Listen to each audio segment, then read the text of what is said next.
Sur Africa 24, l'African Union Journal vous est présenté par Afreximbank.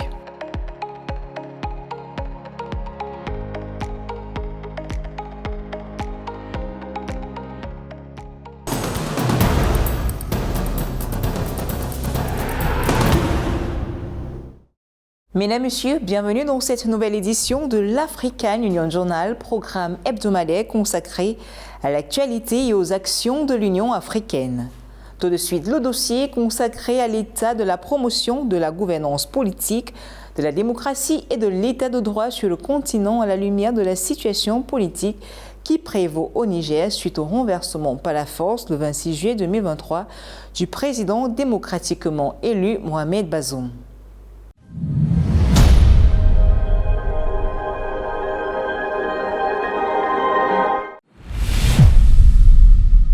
Le 11 août 2023 vient communiquer le président de la Commission de l'Union africaine, Moussa Faki Mahamat, a exprimé son ferme soutien aux décisions adoptées par la Communauté économique des États de l'Afrique de l'Ouest, CEDEAO, pour régler la question du coup d'État au Niger. À l'occasion du deuxième sommet extraordinaire organisé le 10 août par la communauté ouest-africaine, les dirigeants de la CEDEAO ont donné leur feu vert pour une opération militaire afin de rétablir l'ordre constitutionnel dans ce pays. Marie-Raphaël Antolo pour d'autres détails. La force en attente de la CEDEAO, la communauté économique des États de l'Afrique de l'Ouest, devra se déployer au Niger dans les tout prochains jours, suivant les recommandations issues du deuxième sommet extraordinaire de l'organisation régionale sur la situation sociopolitique au Niger, qui s'est tenu à Abuja au Nigeria le 10 août 2023. Cette opération militaire validée à l'échelle continentale par l'Union africaine a pour mission de restituer le pouvoir au président déchu Mohamed Bazoum, entraînant de ce fait un retour à l'ordre constitutionnel dans cet État du Sahel.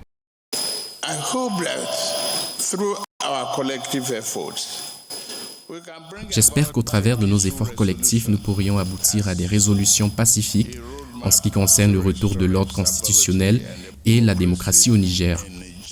Rien n'est encore perdu. Les conclusions de ce sommet sont des témoignages de la force, la collaboration et l'unité.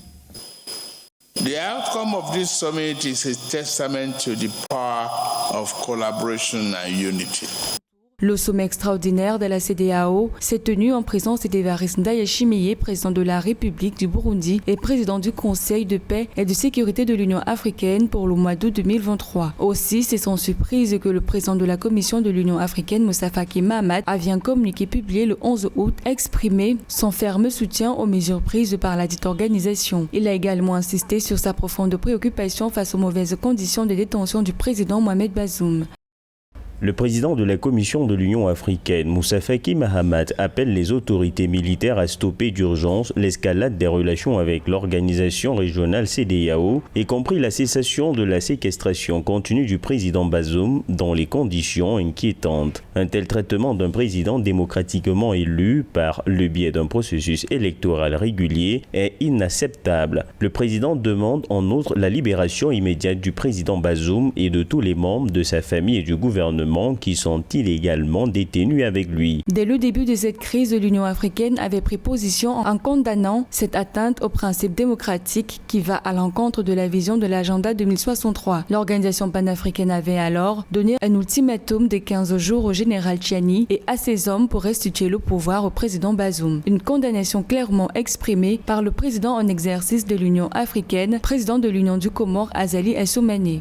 Ce qui s'est arrivé au Niger, je m'associe à l'Union africaine au communiqué sorti par la communauté africaine pour condamner ce qui s'est passé au Niger et recommander le rétablissement de l'ordre constitutionnel et la libération du président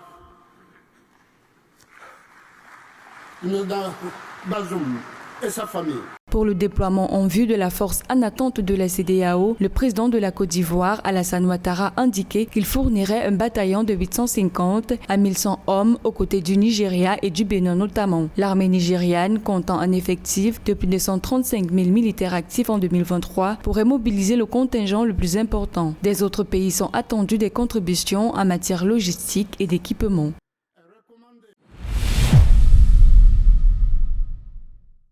Depuis 2001, la Communauté économique des États de l'Afrique de l'Ouest, CEDEAO, a adopté un protocole sur la démocratie et la bonne gouvernance qui stipule que l'accession au pouvoir doit se faire à travers des élections libres et transparentes. Malgré cette réglementation, la région a connu 7 coups d'État entre 2020 et 2023. Une prise du pouvoir par la force, vivement condamnée par l'Union africaine, qui a activé son comité des sanctions du Conseil de paix et de sécurité en mai 2022. En 20 ans, l'organisation panafricaine a déjà appliqué des sanctions allant jusqu'à la suspension contre 15 pays en proie à des changements anticonstitutionnels de gouvernement. Nathalie Mo. En 2001, la Communauté économique des États de l'Afrique de l'Ouest, CEDEAO, a adopté un protocole sur la démocratie et la bonne gouvernance. L'instrument juridique régional stipule que toute accession au pouvoir doit se faire à travers des élections libres, honnêtes et transparentes et interdit tout mode non démocratique d'accession ou de maintien au pouvoir, les coups d'État inclus. Un texte qui n'a pas su contenir le balai des putschs dans la Communauté économique régionale 7 entre 2020 et 2023. Comme la CEDEAO, l'Union africaine condamne la prise du pouvoir par la force. No unconstitutional change of government. Il n'y a pas de coup d'État justifiable. Aucun changement anticonstitutionnel de gouvernement n'est justifiable. Tous les moyens antidémocratiques d'accéder au pouvoir sont totalement rejetés par les dirigeants africains. Nous souhaitons que les dirigeants africains réitèrent leur attachement à la pleine démocratie et à l'état de droit. To full democracy and the rule of law. Le 10 août 2023, la CEDEAO a franchi un cap en activant sa force régionale en attente pour une intervention au Niger où une junte militaire, le CNSP, a renversé et détient le président démocratiquement élu, Mohamed Bazoum. Un durcissement de ton qui fait écho à la mise en service du comité des sanctions du Conseil de paix et de sécurité de l'Union africaine en mai 2022, après 13 ans de latence. Nous avons décidé que si nous n'avons pas le choix, ce sera par la force que la mauvaise force sera vaincue. Nous avons décidé que malgré que nous avons pris cette décision d'aller par tous les moyens, y compris la force, de laisser une porte ouverte. Il est encore temps pour ceux qui sont là aujourd'hui, ou tout à l'heure, ou demain, de se retirer pour que ce ne soit pas par la force qu'on leur fasse entendre la raison. De 2000 à 2022, l'Union africaine a appliqué des sanctions 20 fois à l'encontre de 15 États membres sous la forme de suspensions ou de sanctions ciblées, pécuniaires principalement. Toutefois, l'Union africaine, soucieuse de la résolution pacifique des conflits, accompagne ces sanctions de processus de médiation pour établir le dialogue entre putschistes et forces politiques des pays concernés. What is clear? Ce qui est clair, c'est que l'Union africaine a mis en place des mécanismes complets et efficaces pour faire face à toute forme de changement anticonstitutionnel de gouvernement, notamment le Conseil de paix et de sécurité de l'Assemblée des chefs d'État. Travaillant avec les communautés économiques régionales comme la CEDEAO, nous nous unissons pour condamner sans équivoque toute forme de coup d'État. All forms of coups. Jusqu'à la résurgence du phénomène des coups d'État en Afrique au cours des 3 dernières années, les instruments de prévention et de sanction de l'organisation panafricaine ont fait diminuer leur prévalence de 2,2 événements par an dans les années 80 à 0,8 en 2019.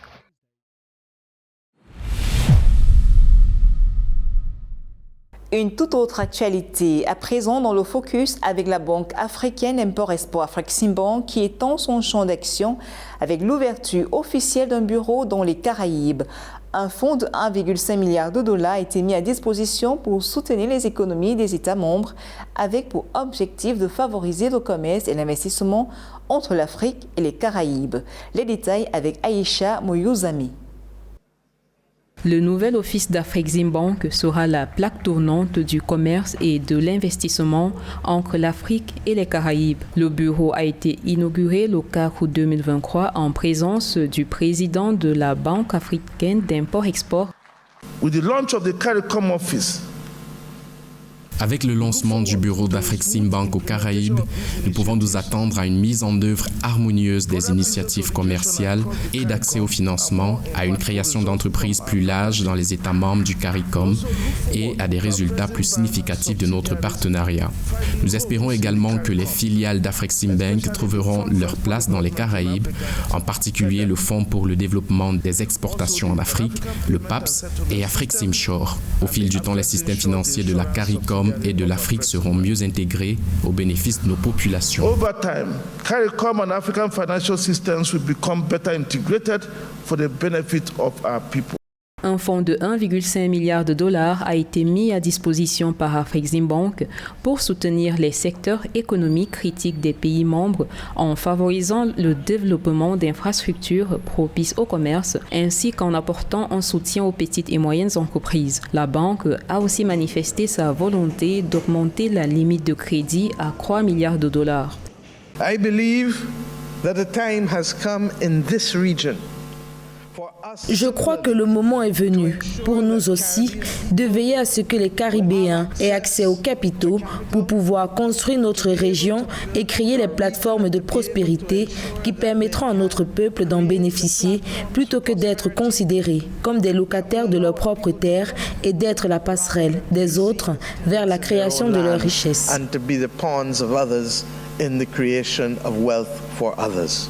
L'entrée d'Afreximbank dans les Caraïbes représente une opportunité pour la zone de libre-échange continentale africaine d'étendre sa portée à d'autres pays, conformément à la volonté de l'Union africaine de faire de la diaspora la 6e région de l'Afrique. La ZLECAf offre aux Caraïbes une opportunité unique. Il s'agit d'un marché de 1,4 milliard de personnes, dont le PIB combiné est estimé à près de 16,2 billions de dollars d'ici 2050. À ce jour, 11 des 15 pays qui forment les Caraïbes ont déjà signé l'accord de partenariat avec Afreximbank, un projet ambitieux dont la portée pourrait aider à démanteler les modèles économiques coloniaux pour établir une connectivité directe entre les Caraïbes et l'Afrique.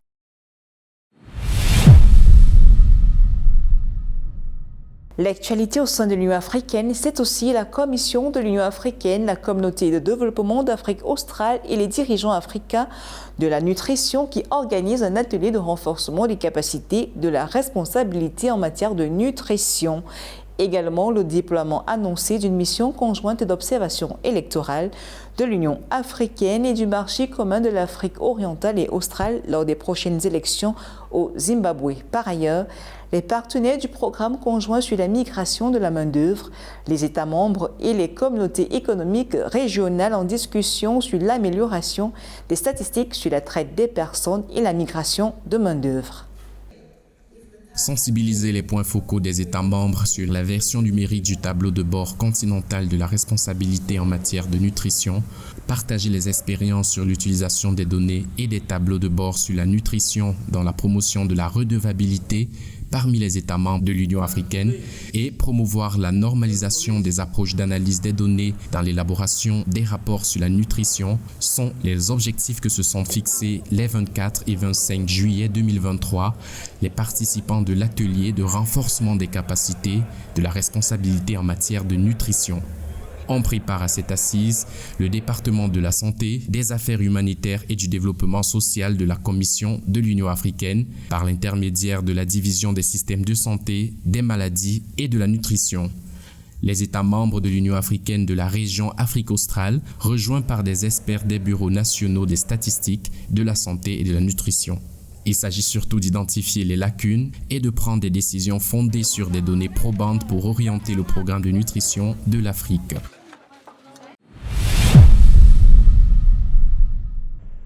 Le 23 août 2023, la République du Zimbabwe doit tenir ses élections harmonisées.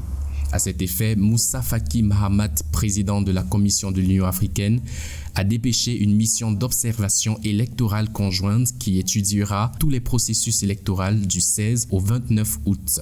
Cette mission conjointe de l'Union africaine et du marché commun de l'Afrique orientale et australe, qui se compose de 73 observateurs à court terme et de 3 équipes centrales d'experts électoraux, a pour objectif majeur de fournir un rapport précis et impartial de la qualité des élections. Elle sera dirigée par Goodluck Jonathan, ancien président de la République fédérale du Nigeria, en collaboration avec Ruakana Rugunda, ancien premier ministre de la République de l'Ouganda.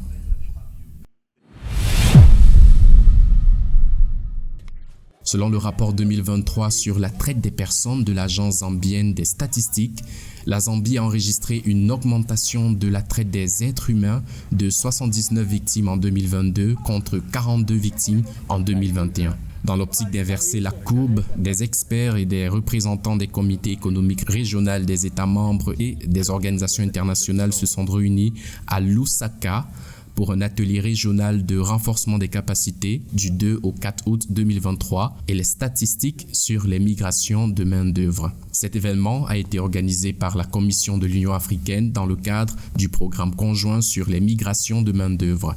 L'atelier visait à fournir des données opportunes et fiables grâce à une approche axée sur les décideurs et les planificateurs, de façon à révéler efficacement les défis affectant la gouvernance des migrations de main-d'œuvre en Afrique.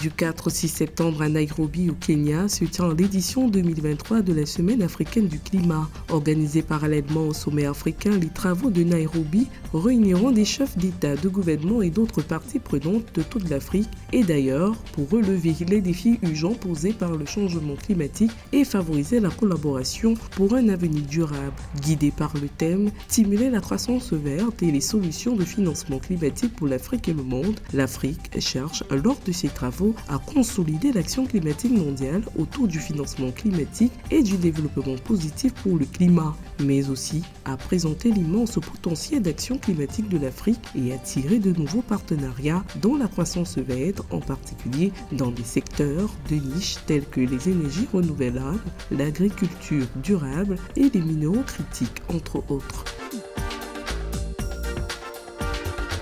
Les travaux de la 4e session ordinaire du comité technique spécialisé de l'Union africaine sur les transports, les infrastructures transcontinentales et interrégionales et l'énergie se tiendront du 12 au 15 septembre 2023 à Zanzibar, en Tanzanie, autour du thème « Accélérer les infrastructures pour concrétiser les aspirations de l'agenda 2063 ». Ces travaux ont pour objectif d'évaluer la mise en œuvre des diverses activités dans les secteurs de l'infrastructure et de l'énergie depuis la dernière session ordinaire du CST qui s'est tenu virtuellement en juin 2021, d'examiner les questions continentales qui touchent aux infrastructures et à l'énergie et de convenir à des interventions spécifiques pour aller de l'avant. Notons que la 4e session du CST intervient au moment où l'Union africaine procède à l'évaluation de la mise en œuvre du premier plan décennal de mise en œuvre de l'agenda 2063 et se prépare à lancer le deuxième plan décennal de mise en œuvre.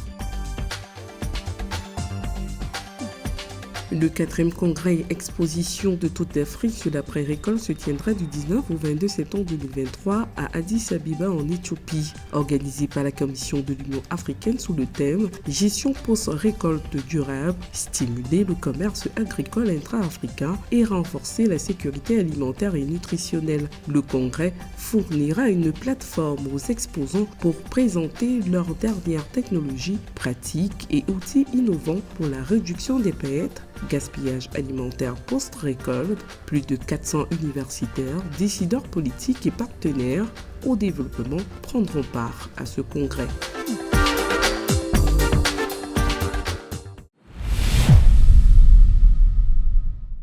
Après avoir présidé 2 mandats à la tête de la République fédérale du Nigeria de 1976 à 1979 et de 1999 à 2007, Olusegun Obasanjo s'est engagé dans de nombreuses activités sur le continent africain. À 86 ans, il est le président du Conseil consultatif de la foire commerciale intra-africaine 2023. Son objectif, stimuler et promouvoir les opportunités de commerce et d'investissement à travers le label Made in Africa. C'est un portrait signé Joël Ballot.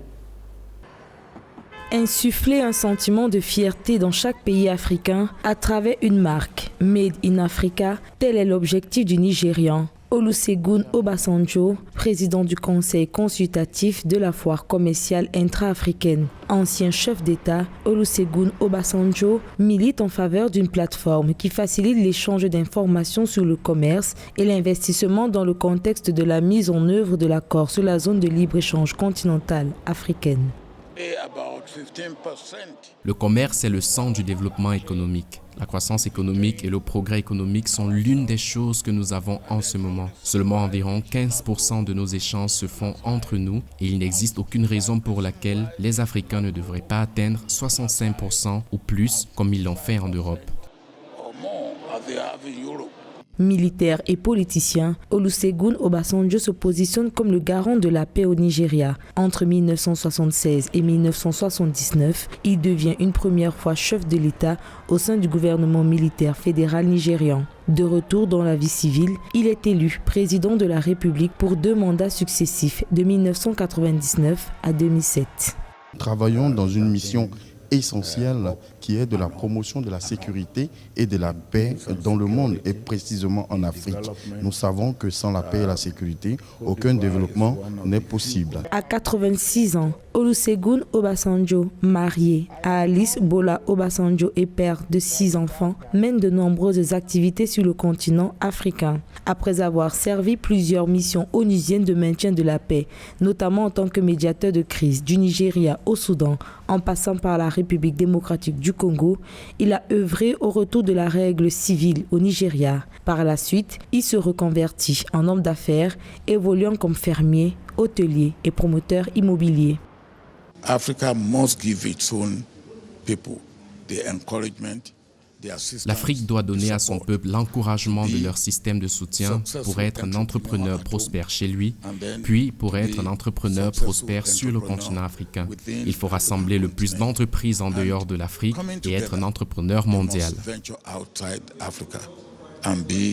Global entrepreneur. Considéré comme l'un des pères du Nigeria, Olusegun Obasanjo a travaillé après 2 mandats présidentiels auprès de la communauté économique des États d'Afrique de l'Ouest en tant qu'envoyé spécial pour la Côte d'Ivoire. Il a également mené des délégations d'observation électorale de l'Union africaine et a été nommé envoyé spécial du secrétaire général des Nations Unies pour la région des Grands Lacs.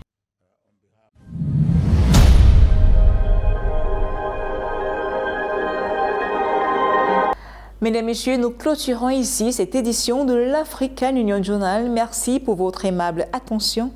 L'actualité se poursuit sur Africa 24, à retrouver également sur notre site africa24tv.com et sur les réseaux sociaux.